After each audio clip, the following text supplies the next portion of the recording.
Três. Bem-vindo ao Café com Drink. Muito obrigada aí para quem está nos assistindo agora. Eu recomendo todo mundo, como é que fala, Isa? Se inscrever no canal, né, para ter aí, Uhum, acompanhar conversas interessantes, descontraída, ao mesmo tempo informativa. Neste Café com Drink, eu tô com a Isabela, que você vai encontrá-la no Instagram como @isa com S, underline terapias, com S no isso. final, terapias plural. A Isa, ela é uma psicóloga maravilhosa e neste Café com Drink a gente está aqui conversando sobre a psicologia como profissão, né? A Isa e eu, a gente estudou junto, nós formamos juntas há X anos atrás, não sabemos Uhum. ao certo quantos anos atrás. E Isa, qual que seria o seu argumento para as pessoas que falam que psicoterapia é muito caro? Uhum. Então, eu de fato, assim, acho que é um valor considerável, né, para a maioria das pessoas, mas eu fico pensando na saúde, né, de forma geral, na saúde global. E a gente de forma geral tem muito mais facilidade em lidar com a saúde quando se trata de alguma doença do corpo ou até mesmo da saúde enquanto prevenção na alimentação, e a gente consegue investir de uma maneira mais tranquila em relação a isso. Então, se eu preciso de um remédio para o meu corpo, eu vou comprar, eu tenho que comprar. Eu estou com diabetes, eu vou lá e comprar insulina, por exemplo. E isso não acontece da mesma maneira para a questão mental, né? Então, da saúde mental. Então, eu, né, algumas pessoas é interessante que está havendo essa mudança. Alguns clientes falam sobre isso, assim, da importância do investimento na saúde mental. E aí eu acho que esse argumento de cuidar de você de uma forma íntegra, né? Uma forma íntegra, não, uma forma integral, tanto do corpo quanto da mente. Eu penso muito dessa forma. E aí, eu não sei se eu imagino que tem a ver que da mesma forma que esse discurso tá ali no cliente individual, ele meio que tá também num seguro de saúde, né? Que às vezes não, como é que fala? Não libera ou não tem a possibilidade de não dar o acesso ao tratamento psicológico, ou caso dê, é bem limitado, né? Tipo, não sei Uhum, como é hoje aí, mas pelo menos assim, na minha época era 8 sessões, 5 sessões, e até o valor, uhum, né, que é pago ao psicólogo, comparado a outros profissionais, é assim, muito pouco, né?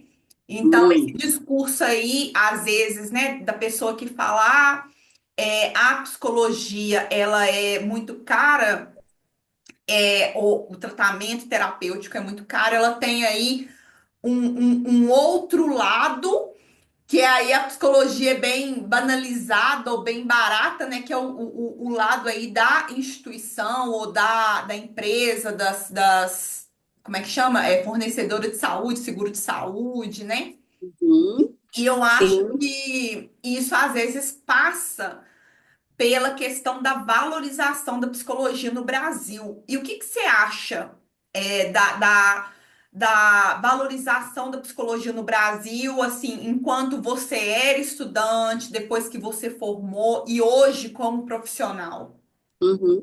Ó, eu acho que isso está vindo como uma crescente, no sentido de mais valorização agora, porém, ainda não o suficiente, porque na maioria das vezes que a pessoa que está num processo terapêutico precisa de cortar algum gasto, geralmente é a terapia. Uhum. Então, eu vejo que essa crescente está acontecendo, mas muito por conta da pandemia. Um discurso que antigamente ainda era bem preconceituoso, na época, né, que a gente estudava de que terapia era para gente doida ou coisas do tipo, e que agora é possível ver essa mudança. Eu falo principalmente depois da pandemia, por conta que foi necessário todo mundo se reaver consigo mesmo, fazer as pazes, e muitas pessoas tiveram algum transtorno, né, mental, algum processo depressivo ou de ansiedade, e pela dor foi necessário fazer esse encontro aí com a psicoterapia. Mas acredito que mesmo vendo dessa forma crescente de valorização, ainda é necessário mais conscientização e principalmente no âmbito preventivo, porque as pessoas ainda, de forma geral, têm essa visão de que eu tô muito mal, tô no fundo do poço, aí eu vou procurar terapia. Beleza, ótimo, que bom. Mas existe a forma preventiva também. Uhum. Assim como a gente cuida da saúde do corpo de forma preventiva para que não aconteçam algumas coisas, quanto a psicoterapia também é possível e é até melhor fazer dessa forma. Uhum. É até engraçado que eu tenho alguns clientes que eles moram em países diferentes, que não são países nativos. E existe essa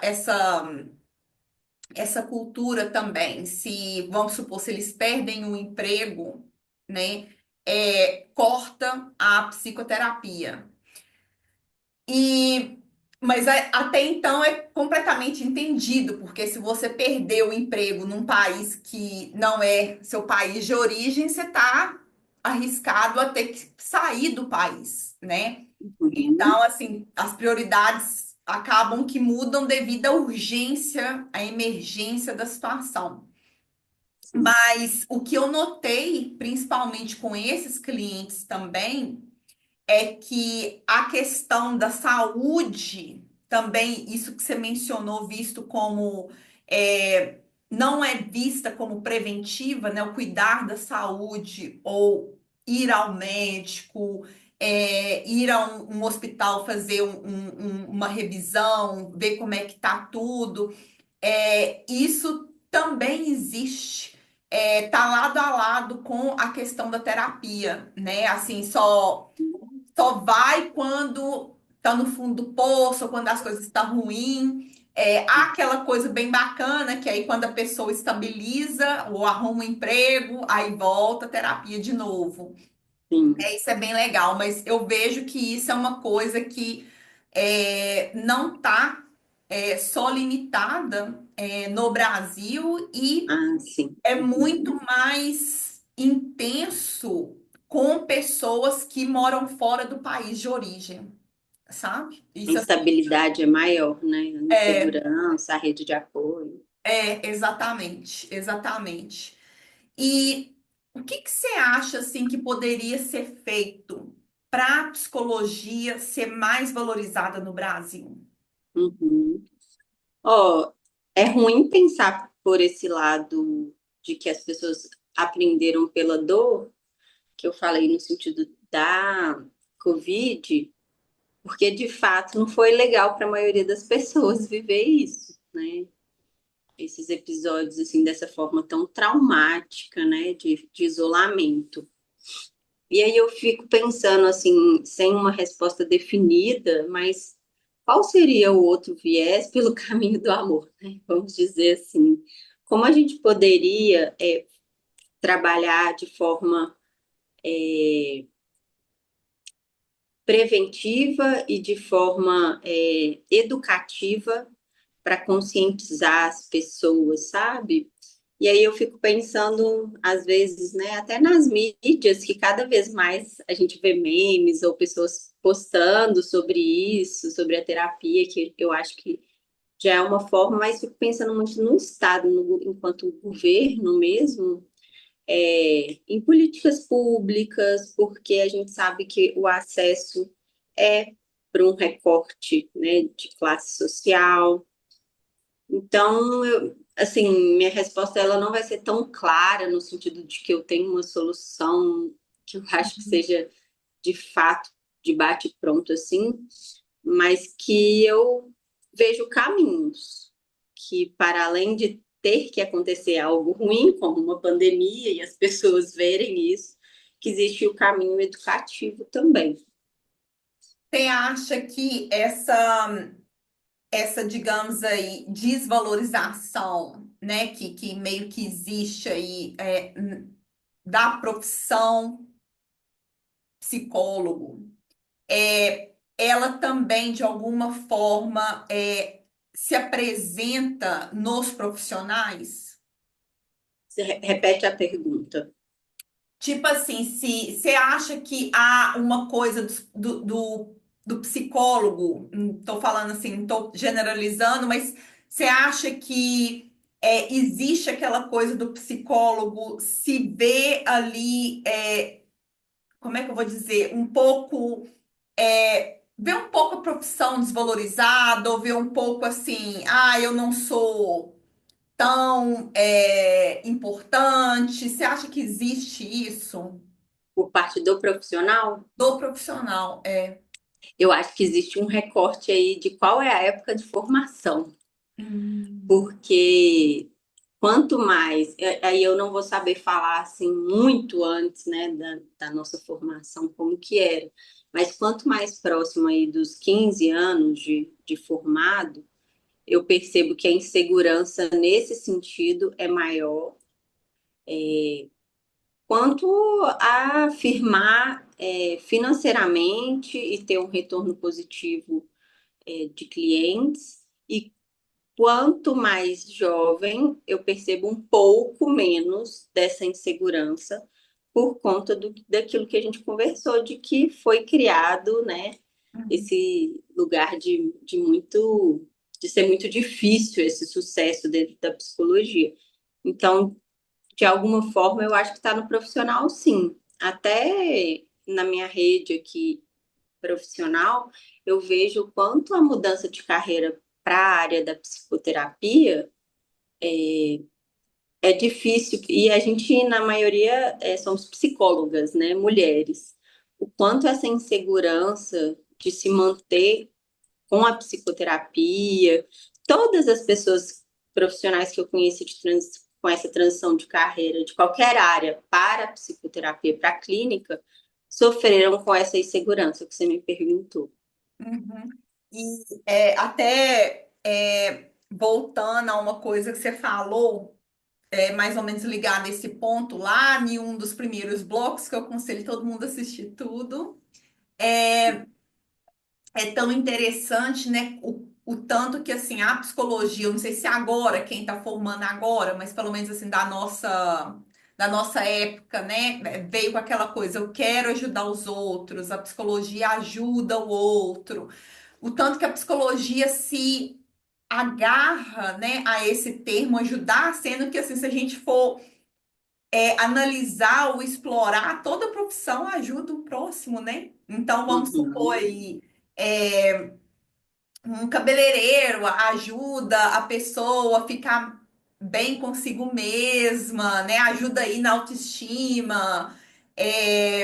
Sei lá, um nutricionista ajuda a pessoa ali a recuperar a saúde física através da comida, conhecer sobre alimentação. Mas é interessante que assim a psicologia abraça essa coisa de ajudar o próximo e toda profissão ajuda, né? É muito Sim, interessante isso, assim. Eu eu lembrei que sinto você que falou. a diferença da gente, assim, da nossa área, é que me parece que tem um quê de caridade, um quê de voluntariado, de solidariedade, que se a gente for colocar uma certa crítica, sim, existe ajuda, assim como em outras profissões, mas que isso estagna. Quando a gente olha para esse quê de para além né, de um voluntariado, quando a gente pensa em voluntariado, a gente não pensa em retorno financeiro. Uhum, Quanto às vezes a gente nessa nesse passado está arraigado mesmo no valor social, né? De não, vou fazer um preço então para essa pessoa para que ela consiga fazer e que, na minha opinião, enquanto pessoa e profissional, acho sim que deva acontecer. Isso faz sentido para você, para mim isso faz. Mas as outras profissões eu não vejo muito agarrada, sei lá. Você falou o exemplo da nutricionista, tipo assim, eu vou fazer, preciso fazer esse valor para a pessoa, para eu conseguir ajudar a pessoa. Eu sinto isso muito mais na nossa profissão, sabe? Uhum. É assim, parece que eu já perguntei isso, mas você acha que Uhum. é por que exatamente isso? Ó, eu acho que fica muito mais evidente na gente esse teor dessa ajuda transformadora. E aí, eu acho que tem até um perigo aí para os profissionais no sentido de achar que não está na nossa alçada, nosso objetivo enquanto agente transformar alguém. A gente não tem esse poder, né? Uhum. A gente tem ferramentas que vai facilitar com que tomara, né? Esse é o objetivo da psicoterapia, que a pessoa se transforme, mas o poder não está com a gente, né? Uhum. E que muitas pessoas têm essa ideia, né, daquele suposto saber.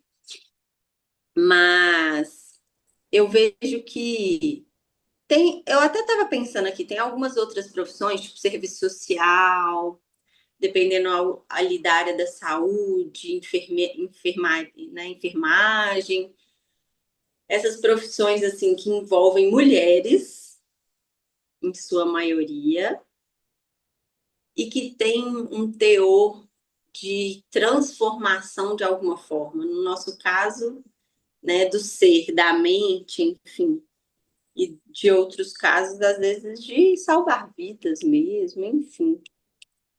Fico pensando um pouco nisso, mas outras profissões, às vezes, podem até lidar diretamente com isso, como médico, e eu não sinto também muito isso neles, essa Uhum. questão do ser solidário na profissão, fazer um valor social. Eu fico assim me questionando se essa coisa de ser solidário na profissão, num, num certo momento, meio que não, como é que fala? Embaça o próprio entendimento da psicologia, né? Que é uma ciência para entender ali o comportamento humano, entender ali a mente humana, né? O que a gente, como que os nossos pensamentos, as nossas ações estão ligadas à forma que a gente vive, a experiência que a gente tem, né? Às vezes até coisas hereditárias. Então, eu fico me questionando se essa coisa da psicologia como voluntariado é meio que não afasta ou meio que confunde a psicologia como ciência em si, né? Porque é muito, não Uhum. é essa da conselho, né? Então, às vezes eu fico pensando, será que tem uma ligação aí?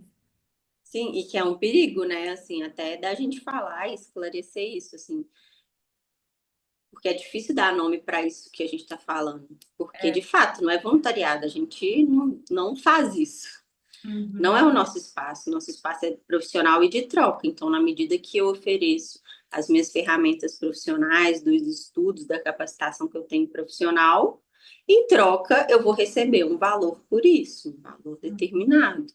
Mas existe uma linha aí, algo que vai para além disso, que parece que puxa mesmo para eu preciso ajudar essa pessoa ou algo do tipo. uhum. E realmente isso, de alguma forma, pode ter um viés de afastamento mesmo, de dessas, desse subjugar enquanto não ciência ou qualquer coisa do tipo. Uhum. Gente, você falou super bonito. Ah, Olha, e é interessante porque a gente não tem essa conversa que a gente está tendo na faculdade, né? Fica aquela. É passado de alguma forma, igual você falou em um dos blocos, que é difícil você formar uma clientela, você sobreviver da clínica, mas não é jogada real para o aluno da psicologia, né? Essa questão assim. né, da gente aprender a lidar com isso, aprender a lidar, às vezes, com essa sombra de ter que fazer um voluntariado, ou ter que é, abrir mão de ganhar um dinheiro, enfim, pelo menos na nossa época, eu espero aí É, hoje haja uma discussão mais aberta sobre isso, né? Que isso até confunde a gente quando a gente sai e pode até. sim, para ter mais segurança na saída, né, nessa formatura, né, por mais que a gente não tenha, às vezes, já garantido o emprego, ou tenha, mesmo eu que na época tinha, ainda assim fiquei muito insegura na prática. Fico imaginando assim, para quem formou e às vezes não tinha, o quanto isso é ainda maior. Uhum.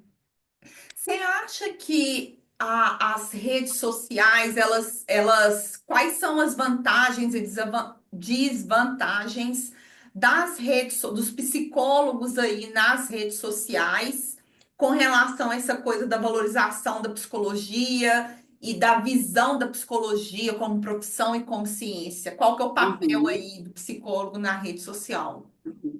Por um lado, eu acho que é inegável o fator positivo de disseminação mesmo da profissão, da importância, de uma forma fácil, de fácil compreensão. Então, na medida que a importância do meu trabalho vira um meme de uma forma, né, respeitosa, mas que, sei lá, o cliente fala lá como ele está se sentindo no momento exato lá da terapia, isso vira algo engraçado. Eu acho que existe uma importância muito grande nisso de disseminação da nossa área. Por outro lado, eu acho que existe um ponto que é para os próprios profissionais o quanto é desafiador mostrar a cara, porque nesse meio que não é o real, vamos dizer assim, um meio virtual, são recortes da nossa vida. Uhum, E às vezes, e já recebi vários relatos, às vezes para o profissional que precisa alavancar, que está fazendo essa mudança, essa transição de carreira, para ele é muito difícil se expor, sabe, nesse lugar. E aí, em algum ponto, pode parecer que esse é o caminho, ou que esse é o único caminho, e não é. É uma forma, é uma ferramenta. E aí, linkando ainda mais com o que você falou, o quanto isso pode ter um viés banal e se esbarrar numa linha que é a ética. Exemplo, eu mesma fiz um curso de marketing para psicólogos, porque eu me interesso por esse lugar das mídias, de divulgação do meu trabalho, mas a própria professora falou sobre um relato que ela foi convidada a dar um esclarecimento no CRP, e ela realmente viu que ela estava errada, e depois, né, ela repensou, fez uma nota, e enfim, que ela fez um estilo, um meme, um vídeo que ela brincava. Qual era a coisa mais estranha que você, enquanto psicólogo, ouviu? E naquele momento, quando ela estava fazendo esse vídeo, acho que ela mesma imitava o cliente. De alguma forma, ela foi desrespeitosa com um deles, né? Que ela não expôs o nome, mas que de alguma forma falava de uma timidez ou de alguma característica de dificuldade daquela pessoa, e ela foi denunciada e ela percebeu isso. Então, assim, o que é muito fácil de chegar ao ouvido das pessoas, a ter esse acesso, também corre o risco de ser algo que se torna banal no sentido de não seriedade. uhum. Então, acho que tem a faca aí de dois gumes, né?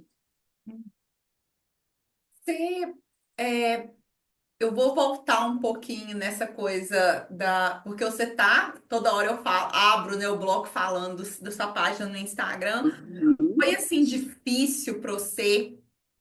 É, foi difícil para você se expor nas redes sociais? foi no início justamente por causa da minha preocupação com esse lugar da ciência. Então, eu falei, eu preciso fazer um curso. Eu não posso divulgar. E eu não precisava, na verdade. Foi importante para mim, mas essa coisa de a gente tem que, né, eu preciso me capacitar para. E a gente às vezes esquece, pô, a gente estudou 5 anos, e aí às vezes fez especialização e outras coisas.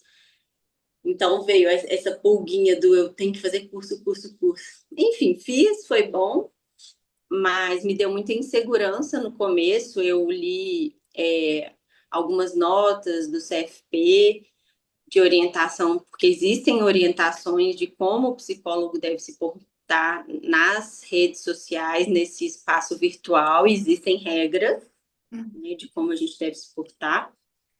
E aí, depois que eu fui passando por esse espaço, eu fui me sentindo mais segura por esse lado moral, vamos dizer assim, ético e moral.